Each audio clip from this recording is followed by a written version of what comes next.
ఎందుకు ఈ నారసింహ సుదర్శన యాగం అంత ప్రత్యేకత? ఇప్పుడు మీరు చూస్తున్నటువంటి నరసింహస్వామి వారు ఉన్నారు.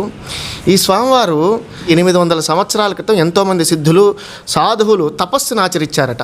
ఏది శ్రీశైలంలో సగం ఆచరించి మిగిలిన తపస్సు భైరవక్షేత్రం ఆచరిస్తే ఈ స్వామి ఇప్పుడు మనం చూస్తున్న ఈ విగ్రహం ఆయన కల్లో కనపడ్డారంట. కనపడే రే నేను ఈ కలికాలంలోకి వస్తున్నాను రా, ఎవరు ఎన్ని పూజలు చేసినా వాళ్ళ కష్టాలు తీరని వాళ్ళు కూడా ఉన్నారా, వాళ్ళందరి కష్టాలు తీర్చడానికి వస్తున్నా, ఈ రూపంలోనే నన్ను ఆరాధించండి, ఈ రూపంలో నేను ఉద్భవిస్తున్నాను ఈ కలికాలంలో.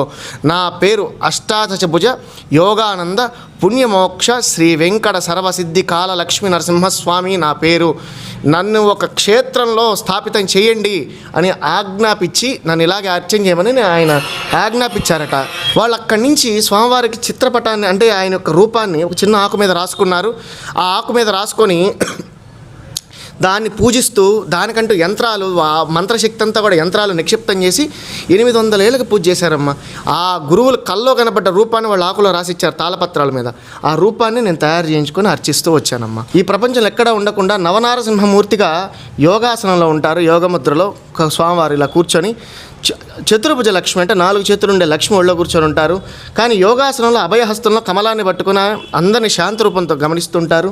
18 చేతులు ఉంటాయమ్మ ఈ స్వామివారికి, అష్టాదశ భుజ స్వామి అన్నమాట. ఈ 18 చేతులు 18 ఆయుధాలు ఉంటాయి. ఈ ప్రపంచంలో ఇంతటి నరసింహస్వామి ఎక్కడా లేరు, మొట్టమొదటి స్వామి ఈయనే. అది ఆయన కల్లో కనపడి ఆయన తయారు చేయించుకున్నాడు, నేను చేయలా. ఆయన కనపడి నన్ను ఇలాగే చేయండి, ఇలాగే పూజించండి అని చెప్పారు. అలాగే చేసి ఇలాగే పూజిస్తున్నాను. ఆ మంత్ర జపాన్ని కఠినతరంగా అయినా సరే నిష్ఠతో చేస్తూ ఉన్నాను. చివరి దశకు వచ్చేసింది. రేపు యజ్ఞం చేసేటప్పుడు ఆ శక్తినంతా దాంట్లో దారబోస్తున్నాం.